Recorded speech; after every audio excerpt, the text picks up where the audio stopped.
Good morning, everyone, and welcome to CVHP News. I'm Sonora Scott. It's Thursday, January 16th. Now to your news around town. Two current employees of the Tom Green County Sheriff's Office are running in this year's election as Sheriff David Jones is set to retire. The candidates, Keith Muncie and Nick Hanna, talked about why they're running during a special forum Wednesday hosted by the San Angelo Pachyderm Club. Hanna is a retired Texas Ranger and now the chief deputy with the department. Lieutenant Muncie has worked with the sheriff's office for more than 20 years. In the Texas primaries, they'll be held Tuesday, March 3rd. Early voting for the primaries begins on February 18th. And San Angelo Home Builders announced they're helping to set up an endowment to help civil engineering students at Angelo State. That fund will go toward helping promote programs that train skilled workers for housing construction. And speaking of Angelo State, the university's online master's degree program are now ranked nationally among the best and most affordable in the country. Those programs are guidance and counseling, educational administration, school counseling, and curriculum and instruction. If you would like any more information on those programs, you can go to ASU's website. Now let's check in with Jay Martin, who's got a look at the weather. Good morning, Jay. So this morning, saw some showers, saw some storms actually pushing through, and we're going to continue with that pattern. Temperatures on the cooler side, and we're going to keep it that way as well. So for today, cold, cloudy, rainy. Tomorrow, cloudy, rainy, and warm. So we're going to see showers continue for the rest of today. Some of them could be some storms, see some lightning in those, and we could see one or two with some more rainfall and some stronger winds as well. We'll get a little bit of a break as we go into our overnight and very early in your Friday, but most of us, when we're getting ready for the morning commute around 7, we're starting to see more showers pushing through.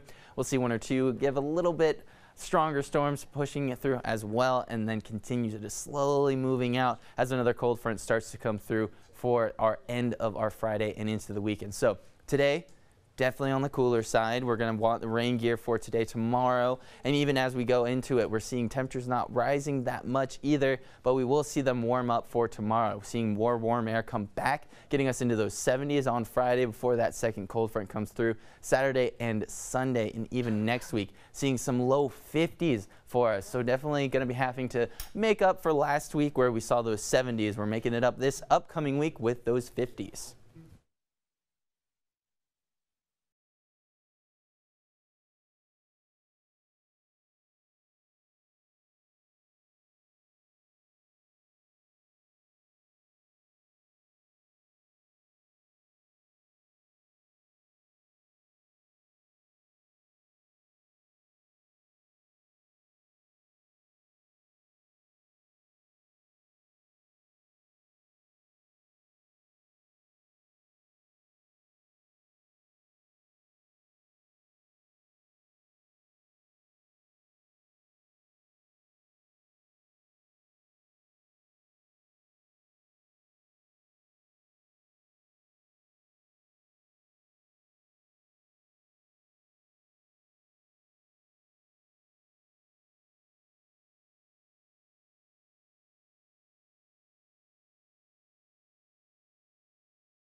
that are level-headed. That goes a long way, especially when it comes to de-escalating a situation where the use of force may be imminent. We try to lower those so that we don't have to use force or use the minimal amount of force needed to make an arrest. So those are some of the characteristics that we look for in people and hold to a high regard. Yeah, definitely. So, yeah, I'm sure it's a stressful job being a police officer, being in law enforcement. What are some of those things that people can expect if they are going to go through, and want to become an officer? Once you get out of the academy, you get out on the street, you can, no 2 days are ever the same. You never know what's going to happen. You don't know what's going to happen from 1 minute to the next. So you could go from something as simple as assisting somebody with a flat tire or car problems to a child abuse investigation to a homicide investigation. It just depends on the day and what's going on. So yeah, there is some adrenaline rush. There's a lot of stress, and you have to be able to know how to deal with that stress. And that's some of the things that we teach to our recruits during the academy is things to look for and how to deal with it, and that it's okay to ask for help. We're supposed to be the tough guys, just like firefighters, and nothing's supposed to bother us, but we're human beings too. And that's a big thing about being a first responder is the stress level. So we try to teach them how to de-escalate that. The very first thing somebody will encounter once they get hired is obviously the police academy. The police academy is 6 to 7 months long. It runs Monday through Friday from about 8 in the morning till 4 or 5 in the afternoon. It's kind of like going to college. You go to school during the day and go home in the evening and have your weekends off. That, like I said, that goes on for 6 to 7 months. Once you graduate the academy, your training isn't done. You then have 16 to 18 weeks of field training where you're riding with an experienced officer and actually doing the job out on the streets. And then once you pass that field training portion, you're assigned to a shift and put out there by yourself. Yeah, and for maybe those folks who are saying, oh, well, why does it take that long? Y'all are making sure that they get everything they need, right? Correct. Before they even... Correct. Yeah, during the academy, our recruits learn, they learn the penal code. They learn the traffic code. They learn the health and safety code, which deals with illegal narcotics. We even have to learn the education code about what can and cannot be enforced in schools. So those are all things that our officers learn. We teach them how to handle a firearm, how to use defensive tactics, or what some people call hand-to-hand combat. They learn all their less lethal uses of force, the ASP baton, the pepper spray, the taser. They learn how to write reports, how to investigate accidents, how to handle domestic violence situations, how to de-escalate situations when there's confrontation. All the tools that officer is going to need when they get out there on the street, we try to provide to them at some point during their training. Yeah. And I'm sure some folks will say, like, the training, that's kind of the most important part. You want to set a good, lay the groundwork. Correct. Perfect. So during that time in the academy, they are paid, right? Correct. Yes. Okay. Yep. They are paid during the academy. They're paid as a recruit, which is approximately $43,500 a year, although you're only in the academy for 6 months. Once you graduate the academy and pass the state test to get your peace officer's license, a lot of people don't know that all police officers in the state of Texas are licensed by the Texas Commission on Law Enforcement, and we have certain requirements that we have to abide by to reinstate our license every 2 years. Once you pass that test, then you're promoted to a probationary police officer, and your pay goes up to approximately $45,500 a year.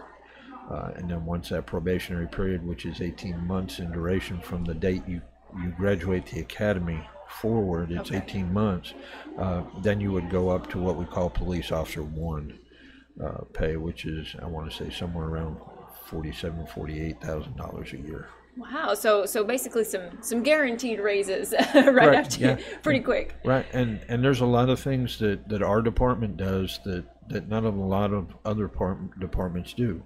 College, for instance. We have an educational incentive pay plan, which is a lot of other departments do too, but the difference between our plan and theirs is we pay by college credit hour, where they pay you by the degree. So you may get $200 a month for an associate's degree and $300 for a bachelor's degree, and go up the scale. We pay because we recognize that a lot of times people don't complete college. Yeah. We want to still acknowledge that they've gone to college and gotten some additional education past high school. But also sometimes you have to have more credit hours than what you need, and we want to try and cover that. So we pay educational incentive pay based on a certain amount for each college credit hour, up to $287.50 a month. Wow. If you have a bachelor's degree, we pay you above that. We pay $300 a month because you have a bachelor's degree, and a master's degree we pay you $400 a month. Wow. But anything under a bachelor's degree we pay you by the college credit hour. Wow. In addition to that, under the bachelor's degree level, we also pay a certain amount per every 20 hours of TCOL training, which is Texas Commission on Law Enforcement training. So we're also paying you for your police training if you're under a bachelor's degree. Wow, that's basically just keep getting the education, and like you said, recognizing that some folks just don't finish for various reasons, but they do have that background. Right. Wow. And again, that's in addition to the base pay. So you take that base pay, and then once you've graduated the academy and completed your first year, then you start receiving your educational incentive pay. We also pay longevity pay, which is paid at a certain rate per year of service with the city, and that is updated every October or at the beginning of every fiscal year. And then we also have what we call loyalty pay, which is paid at a rate of $25 per month per year of service with the department. And that is, again, updated every October 1. So every month your loyalty pay isn't going to go up. It goes up once a year at the beginning of the fiscal year. Wow. And that, again, is all money that's in addition to your base salary. Right. We have positions that are so critical that we pay special duty pay for those, and those would be like your SWAT team officers, your hostage negotiation team officers. They're paid $100 a month extra for that job that they're doing. And then our bilingual officers, if they pass a test that's given, I think, every 2 years, if they pass that test and they're considered a bilingual officer, then they're paid $100 extra a month for that, because we're going to utilize them for officers that don't speak Spanish when we need a Spanish-speaking officer. Yeah, exactly. So there are a lot of incentives, not just, hey, it's a cool job, but there are actually a lot of other incentives that y'all do give. So that's great to know. Yeah. So for folks that maybe they are listening to this and they're thinking, oh, okay, I'm still kind of on the fence, what would you tell them to say, hey, go ahead, take that leap of faith? If you think it's something you want to do, you want to give back to your community, you want to protect and serve the community, your family, your friends, and this is something's just kind of giving you an itch that, hey, maybe this is something I want to look at. By all means, give it a shot. Put it in an application, or come and talk to the recruiting officer, which happens to be me.